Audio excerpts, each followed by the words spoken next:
Hello and welcome to the Of Interest podcast. I'm Gareth Vaughan from interest.co.nz. Infrastructure, whether it be roading, public transport, power, water, sewerage, schools, hospitals, housing, wastewater, ports, airports, telecommunications or payments, always seems to be in the news in New Zealand in some capacity.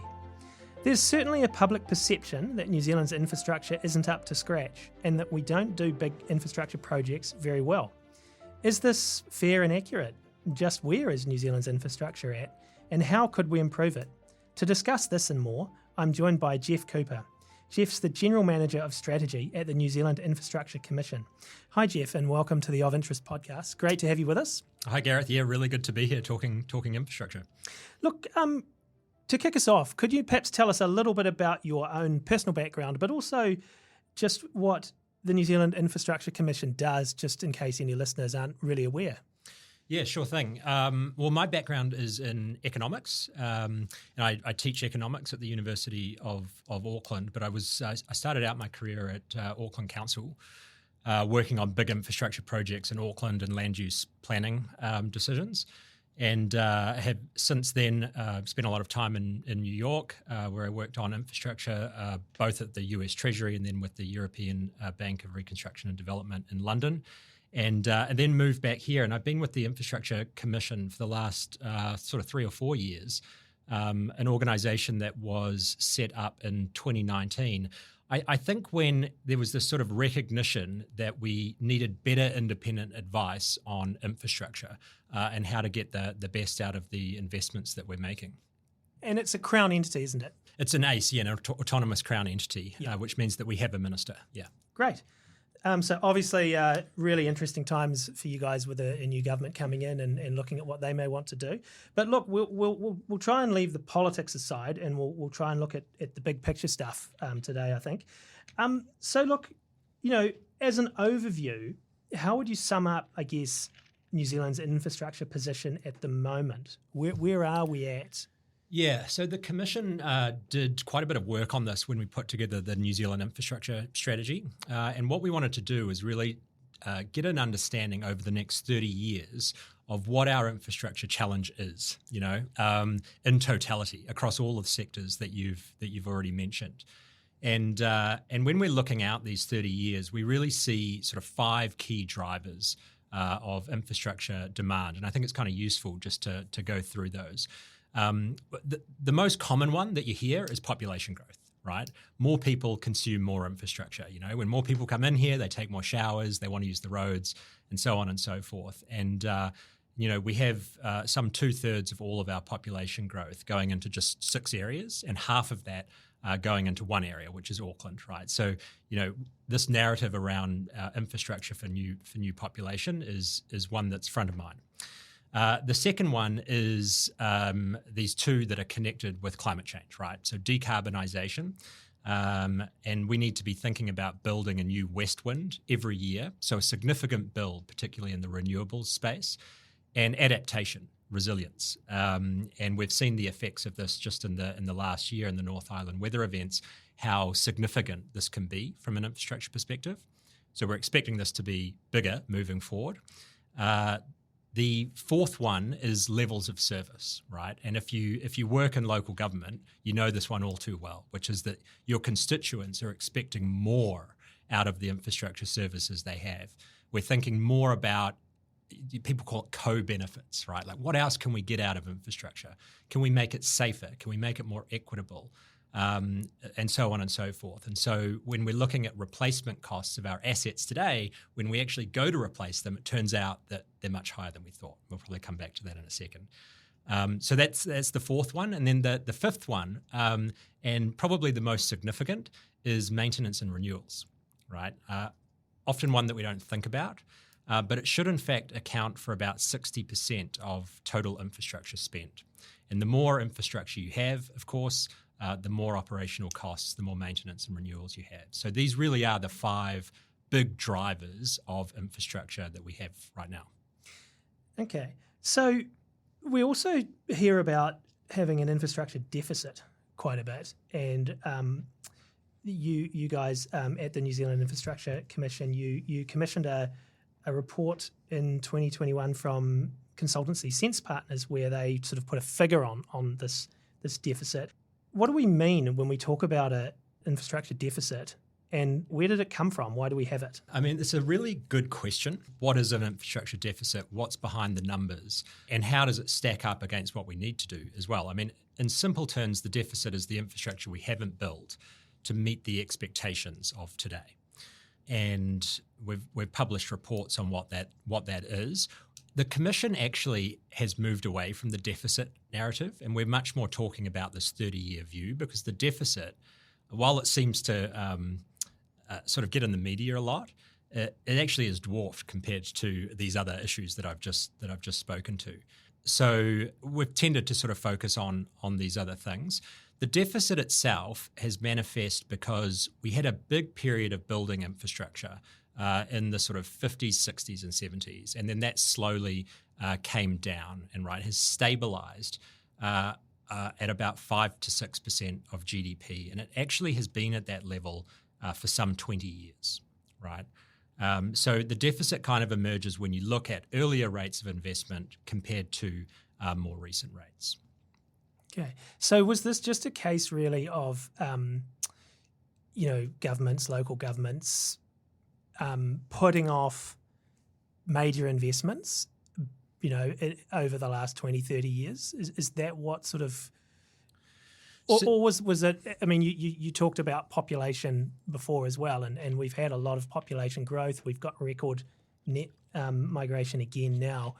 Was it underestimating what we were going to need? There's no question that our population forecasts have undershot in the last 20 years. But that hasn't always been the case, and that might be part of the story here, is that in the 50s and 60s, actually the opposite was true, that we were over-forecasting population growth and then less people were coming. So I think, the story about how much demand we were actually expecting to come certainly, I think, has changed. When we're thinking about maintenance and renewals, there is a story there, and it's divided across sort of three categories of infrastructure, really. I suppose the first one is if you're thinking about regulated infrastructure, transmission and so on, we see that maintenance rates there are about the same as depreciation rates. So we're not too concerned about that. When we look at local government, we have very good visibility of it because they're required to report on these things through the LGA. And we see that generally it's below depreciation rates, right? So there is a sort of deficit building up there because we're not investing in our water pipes and so on as much as we should. And then when you think about central government infrastructure, so schools and hospitals and so on, the sort of more concerning story here is that we don't have visibility of it because they don't have the requirements on them that we have for local government. That's interesting. So when I look at that figure from that Sense Partners report talking about a $104 billion deficit, I guess what you're saying is you're looking ahead more, so that 30-year time frame. So rather than look to the past and say, hey, we probably should have had this and we probably should have had another harbour crossing in Auckland or better energy transmission around the country or whatever it is, rather than looking at what we didn't do, you're now trying to look at what we should be doing in the years to come? Yeah, that's exactly what we're trying to do. And one of the reasons for that is because our needs are changing so much. 10 years ago, we probably wouldn't have had this big focus on decarbonisation and adaptation. These are two big drivers of infrastructure that have come across in the last 10 to 20 years. And so there's definitely a story there about we need a clear picture of what we need. But I think it's worth also saying, these big numbers are thrown around a lot, and it is hard to know what this actually means. What do these big numbers actually mean? And I think that's something that the Commission has been grappling with a lot over the last couple of months, I think, really to try and get an understanding of what this is. So to give you an idea, at the moment, we spend about $4,500 per capita in New Zealand on infrastructure. About 2,000 of that is on new capital, and about 2,500 should be on renewals. Now, if we were to try and plug these gaps that you hear about, the big numbers that come out in water and hospital infrastructure and so on, And the Commission sort of framed this at the moment, we're spending that 5 to 6% of GDP. We would need to be up around the 10% of GDP number. That would be equivalent to a 98% increase in our debt to GDP ratio, right? Big numbers, significant numbers. We'd be talking about a 21% increase in the average income tax paid per taxpayer. And I think it's useful to put these numbers next to those big numbers because it helps us understand that the big numbers are actually unaffordable, right?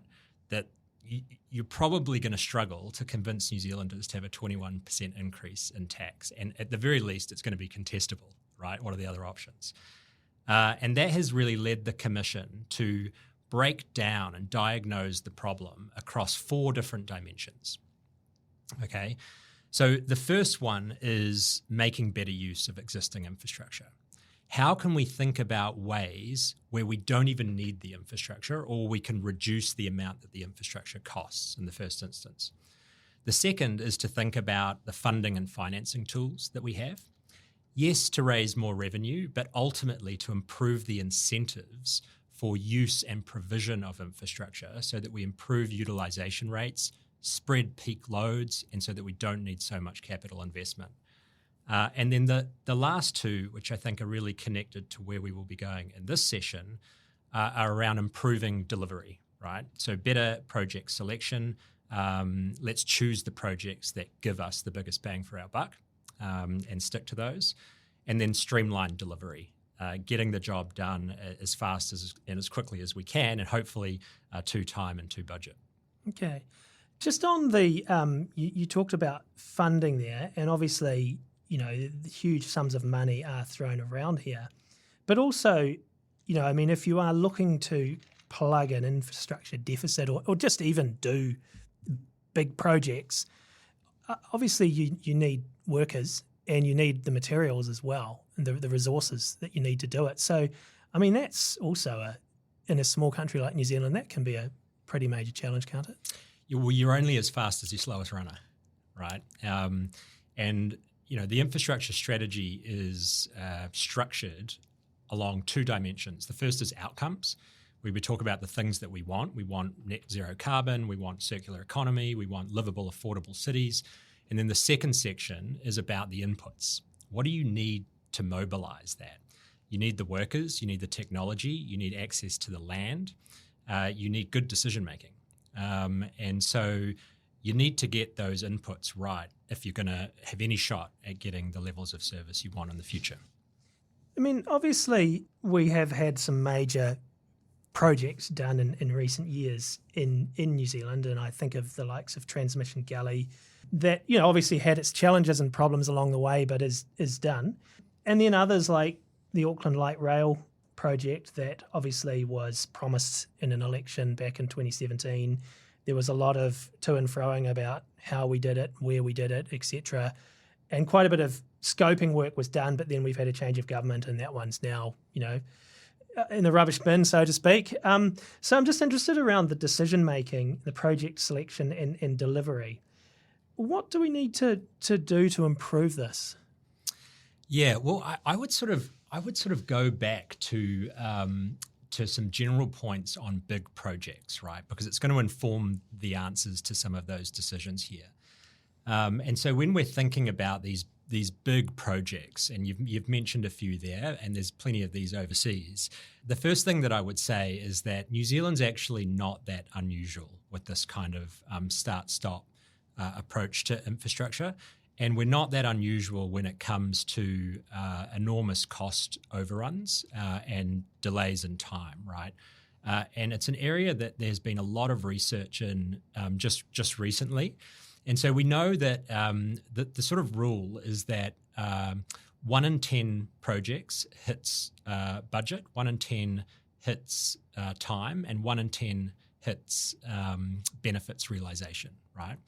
So if you multiply all of those together, you end up with a very small number of big projects. And we're talking about here projects that are bigger than 500 million, perhaps bigger than $1 billion. You end up with a number of about 0.5% of these big projects that run on time, to budget, and to benefits realization, right? And we all kind of have our favorite project internationally, I think, where where the costs blew out. It had impacts for decision making and what to do next. It had impacts for what infrastructure you could do thereafter as well. And you can think about high-speed rail in London that's been cancelled recently, the Phase 2 part. You can think about the World Trade Center in New York, the $5 billion station that was 5 years late. And you can think about other things as well, like the James Webb Telescope that was took 19 years and was 450% over budget. And so there seems to be something about these really big projects that internationally we're getting quite badly wrong. I mean, why is that though? As you say, I mean, it often seems to be that the cost is higher than expected and the time taken is longer. Sometimes there are good reasons for that. Maybe there's a big world emergency and the price of key materials goes up. And I mean, the COVID-19 came along, and obviously that with transmission gully, for example, that delayed things. We had lockdowns and other, supply chain issues around the world. So sometimes there are legitimate reasons, but I guess other times it just seems that people underestimate. Yeah. That's exactly right. And I think I would make a sort of distinction between the sort of legitimacy of cost drivers, and you've mentioned a few there, and it's very easy to peel off like legitimate reasons why projects might cost more than we envisaged. But then there's the second question of why do we always underestimate it? These events, they may differ each time, but there always seems to be an event, right? And why are we not thinking about those things in the planning process? So I would and I think this is a problem sort of worth zoning in on, right? I think it's a problem that the costs are always underestimated. There's a few reasons for this. First, we might pick projects that actually weren't very good, right? Because the costs were far higher than we thought. It might create problems for credibility and social license, where the general public just doesn't believe these cost estimates anymore because we're so far out of line. It might make it really hard to optimize your portfolio of infrastructure, right? And ultimately, all of this means less infrastructure. The other thing is that if we do get these enormous cost overruns, there's obviously opportunity costs for this, right? There are things that we're not funding because we're doing these big projects. And I think it's useful, again, just to try and contextualize what some of these big numbers mean. So when we're talking about, Auckland Light Rail or a second harbour crossing, sometimes you'll hear numbers in the order of sort of 15 billion, 20 billion. What does that mean? That is equivalent in the, back of the envelope calculations, is equivalent to about 13 new hospitals, right? Or 630 new schools, or 4,500 new playgrounds, right? It's 6 times more than the cost of implementing a full flood protection program for all of New Zealand. So there are real choices that we're making here, and I think getting the costs right at the outset is important to help us understand what those trade-offs are, because there's plenty of need elsewhere in the country as well. Yeah, and I think coming back to the decision making, the project selection and delivery aspect there, it's really interesting because I think there's a in my own mind, I think sometimes there's a need to have and a nice to have or a want to have, and obviously that can be a bit subjective. I mean, if you don't live in Auckland, you might think, well, why the heck do they need another harbour crossing, for example, whereas some people in Auckland will think we should have had that 50 years ago or whatever, or 30 years ago. Yeah. So I think that's really interesting. So how do we align people on the wants and needs? I mean, you gave some examples there around schools and hospitals. I mean, those areas where we could throw as much money as we wanted at them, and there'd still be things people would say we needed or should have. So where do we draw the line? I mean, it's a really good question, and part of the answer in here relates really to how we fund these projects, right? We have public provision of infrastructure. We also have private provision of infrastructure. You can think about the way that we go about transmission and electricity infrastructure in this country, where you have the asset owner has pricing autonomy. And this is an issue that's come up recently, actually, in the Hawke's Bay, where they're making decisions about the resilience of where they put substations, for instance, right? And what they've found is that their substations are not as resilient as they thought they were, right? So the question there is, well, should we move it up the hill? And of course, that carries cost. And the question then is, are the users of the service prepared to pay for the cost? So the approach from the EDBs there is to go out and survey the users. Are you prepared to pay X dollars more for us to provide you the service of more resilience, so that if we have more floods here, we'll be able to get your electricity on faster? So the connection between the funding of this and the service is really important. So when the funding for the infrastructure comes from the service, we see incentives that are really well aligned. We see good decision making. We actually see quite fast decision making as well. When we see the funding mechanism further away from the user of the service through centralised funds, it could be either central income taxes or local government rating, then you kind of have this contestability of ideas.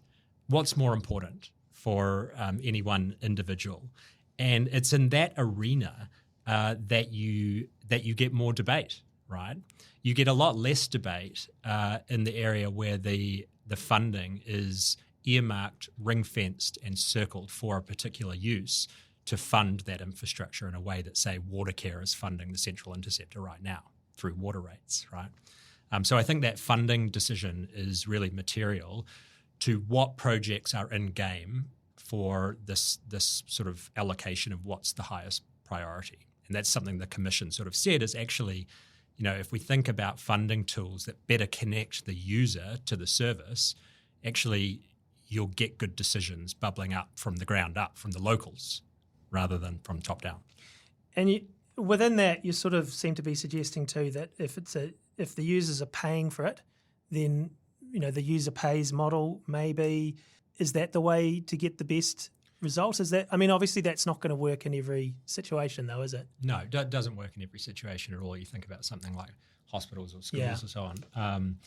But it certainly has the advantage of improving incentives in areas that sometimes you wouldn't even imagine, right? And I think one that's come up more recently is this connection between the way that you fund infrastructure and your ability to maintain the asset, right? If you're earning a revenue stream from the operation of your asset and you fail to maintain that asset, you're going to have your CFO on you pretty quickly because it has a hit to the bottom line, right? But if you get your revenue from a source other than the asset itself, then all of a sudden your incentive to maintain the asset looks quite different, right? And as a result, you tactically might run the asset into the ground and then ask for funding for a new asset later on and have deeper sort of maintenance cycles. So, again, the funding is consequential to how we go about actually operating the asset, I think, from an incentives point of view. But let me also say this, there are equity considerations to this as well, right? And you cannot get away from the fact that some of these services are very much part and parcel of the New Zealand way of life, right? And we have expectations for minimum levels of service. An example of that would be something like the ultra-fast broadband rollout, where we had huge cost differences between servicing sort of city dwellers compared to more distant remote places. The cost differences are in the order of 17 times, right? So about $1,000 for an average New Zealander and $17,000 for a more remote place. But generally speaking, we're kind of uncomfortable with reflecting those on those costs on the grounds of equity. So I think that's an important frame as well. Yeah, and that's obviously a big challenge because I remember that well with rural communities saying, hey, we want this fast broadband too. And ultimately, most of them got it. And obviously there's the challenge with local governments too, because obviously local governments primarily fund through rates. And obviously they're responsible for quite a lot of infrastructure. So I guess there's a different range of, to my mind, we've been talking for 20 or 30 years about finding new funding mechanisms for local government, and nothing much has changed. What are some of the current options being looked at, or perhaps that are even in use around New Zealand for local government funding of infrastructure? Yeah, it feels very circular, isn't it? I mean, I've been in infrastructure for, almost 2 decades now, and I feel like, we're still having conversations about land value capture, Yes. value uplift, and all of these sorts of things. So, yeah, I definitely hear what you're saying there. Look, in many ways, local government in New Zealand has many more tools available to it than comparator countries, and I'm thinking specifically of local government in Australia and the UK, right? We have targeted rates. We have the ability to do volumetric charging. We have development contributions. And of course, we have general rates and tax revenues as well, sitting alongside all of this. I think that there are some areas which, we could push the boat out a bit further on, and those would be, we've already talked a little bit about volumetric charging, where, only a third of councils and a little over half of New Zealanders have water metering and volumetric charging. So, if you're looking for low-hanging fruit, it's a pretty good place to start. But also congestion charging and tolling of roads is two funding tools that I think need a lot more attention. Well, they've already had a lot of attention. We probably just need to get on with it. But those ones are sitting there as well. And I think development contributions just over the last couple of years has moved into a much more interesting space, right? In the past, development contributions, which is the funding that a developer will pay to a local government in order to provide the infrastructure for new housing. Typically, those numbers have been very low, very low. In Auckland, you're talking about numbers that are in the ballpark of sort of 10, 20, 30,000 per household. And in recent times, Hamilton and Auckland, with their work out in Drury, have looked at going a lot deeper on what is the cost for infrastructure services for new households. And those numbers have gone up dramatically. I think we're talking about numbers like 80 or 90,000 in Drury, which is much closer to starting to be reflective of the actual cost of these services. So I think that there's some wins to be had in that DC space as well. Okay. What's your thinking at the Commission on public-private partnerships? Yeah. Because we know with the new government, they've talked about that, and we've obviously had some high-profile ones in New Zealand in recent years, obviously Transmission Gully, probably the biggest of them. Yeah, so I'd sort of start by making this distinction between funding and financing, because it's often kind of confused, and so it's good to just sort of start there, right? So the funding is only ever going to come from 3 places. It's going to come from users, or it's going to come from taxpayers, central government, or ratepayers. That's it. There's no free lunch. Nobody's going to build our infrastructure and pay for it for us, right? So that's the first part. Financing is about how we're paying for the infrastructure. So it could mean using cash surpluses now, or it could mean borrowing and repaying later. And the sort of case for financing through vehicles like PPPs, that it's more equitable for CapEx, particularly when that CapEx has a very long life, right? Debt funding enables you to spread those costs over future generations. It can also better align incentives, the PPP model can do, and improve the investment discipline, and probably bringing those cost estimates back in line with reality. And I think we'll probably come back to that as well. But let me sort of make this point, right? When you're thinking about pay-as-you-go infrastructure, which is sort of akin to like the NLTF, the National Land Transport Fund, when we pay into it and then we cash fund things, pay-as-you-go versus debt financing or PPPs, is that if you put revenue aside, right, if you don't increase your revenue that you're generating from the asset, debt funding infrastructure actually means you end up with less infrastructure, right? So let me give you an example here. The $440 million sludge facility in Wellington, 440 million, that's being done through an IFF with a special levy, right, over 30 years. That's going to end up costing $1.2 billion, right? So it's expensive to debt fund infrastructure. You pay the interest cost on it. And so if you do that a lot, what you're going to end up with is making a whole bunch of decisions on what your infrastructure is for the next several decades, and then having a large component of interest payments on a sort of balanced budget approach for a local government, right? If you increase your revenue at the same time as investing in the asset, that's when you start to get more infrastructure, right? And that's what the IFF is trying to do, and that's what some designs of PPPs do. Sorry, just IFF, what does that stand for? That's the infrastructure financing facility, okay. Right? It's been used out at Milldale, and there's a couple of other examples. The Wellington Sludge is an example of it as well.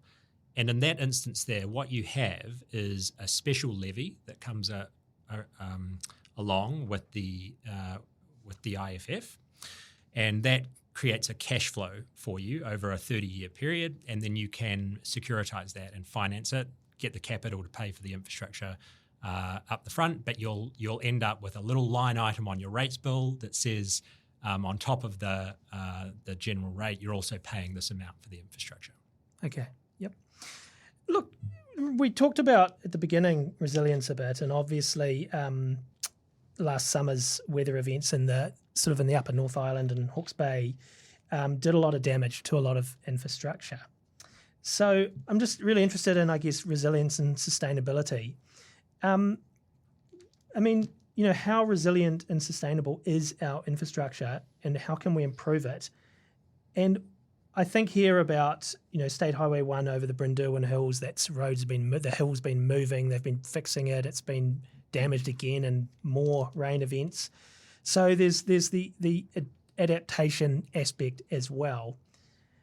And then materials is another interesting one. I mean, obviously, bitumen, for example, is a key material for our roads. It's imported, I understand, and derived from oil in a world where we're moving away from fossil fuels. So how's the use of materials going to change as well?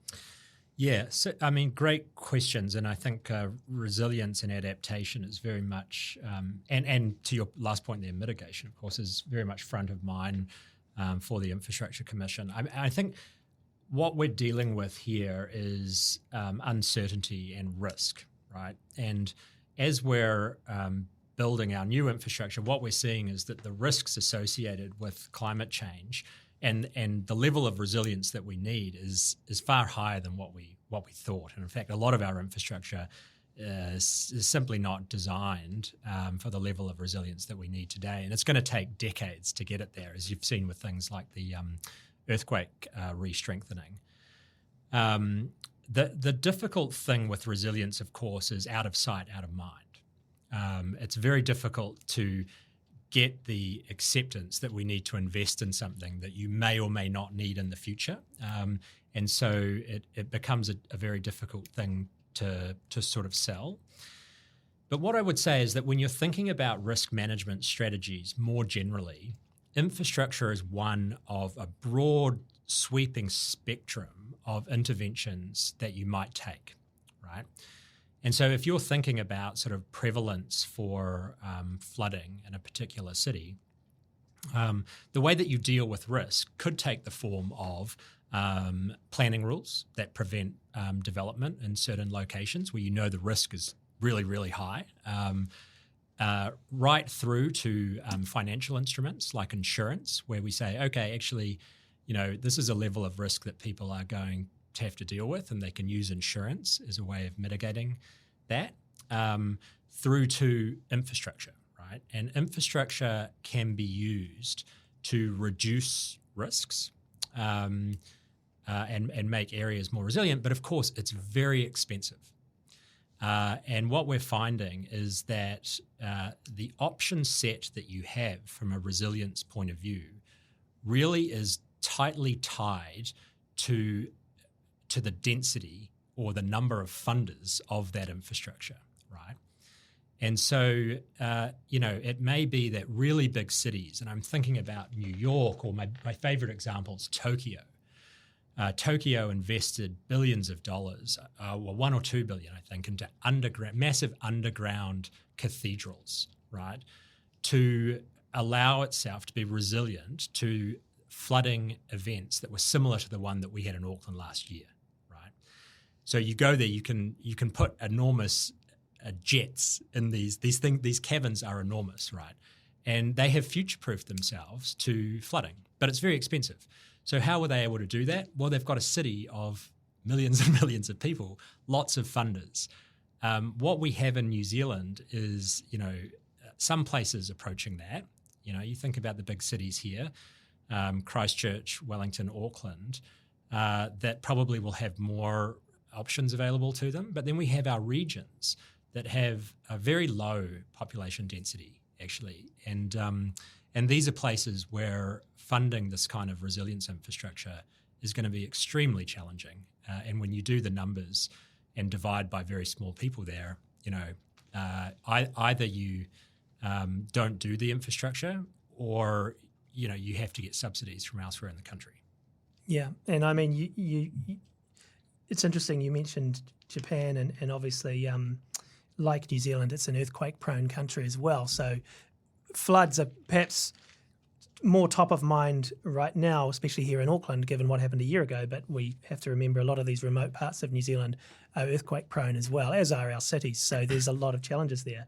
And look, just to sort of wrap up, we're probably never going to have perfect infrastructure. Nothing's ever quite perfect, or everything indeed that we want or need, even if there's a challenge of agreeing exactly to what we need and want as well. So realistically, what's the best we can hope for in terms of prioritising? Well, I think there's always going to be contestability on what the priorities are. I think, what's wrapped up in here is the time horizons for some of these projects. We're very eager to make decisions on capital investment, and the time horizons of electoral cycles and such simply don't marry up well with the often decades or longer planning horizons of infrastructure providers. And we do this just-in-time planning approach where we sort of wait for the infrastructure the need to be right in front of us before we start doing the planning. The Commission's really trying to grapple with this idea of what does good planning look like? What does that word even mean? And I think planning gets a bad rap. I think it's seen as a bureaucratic exercise, and it should be seen as an exercise in dynamism and inquisition, right? I think we need to see more of this planning expertise coming into government. And planning happening from a much earlier period of time, front-footing the needs rather than waiting for them to be in front of us. So I think getting ahead of the planning cycle is a really obvious place to start, and start identifying options before we get into solutions. Because the moment that a project is announced, you've created interests. The moment you announce a project, all of a sudden there's interested parties. And once there are interested parties, whatever the project is, very difficult to do optioneering, almost impossible, right? And so what we would say here is think slow, act fast. Go through a slow, rigorous planning process, identify your problem definition first, rigorous optioneering process that's independent. And then once you've got a preferred solution, which you've stress tested, then you get on with it and you do it as fast as you can, because we all know that the longer these processes take, the more likelihood you have of a black swan coming in and resulting in massive cost overruns. And just in terms of that planning you're talking about, what sort of timeframes should we be thinking about for infrastructure planning in New Zealand? The infrastructure strategy talks about 30 years. New York had a 100-year plan for its infrastructure when it first got going, and it went through all of the capacity of that 100-year plan in just a couple of decades, and had to issue another 100-year plan soon after. So, there's no firm and hard answer to what your planning horizon should be, but certainly I would be thinking in that 100-year frame personally. Great. Well, look, Geoff, we could go on, but I think we'll wrap it up there. That's Geoff Cooper, the General Manager of Strategy at the New Zealand Infrastructure Commission, and I'm Gareth Vaughan from interest.co.nz with another of our Of Interest podcasts.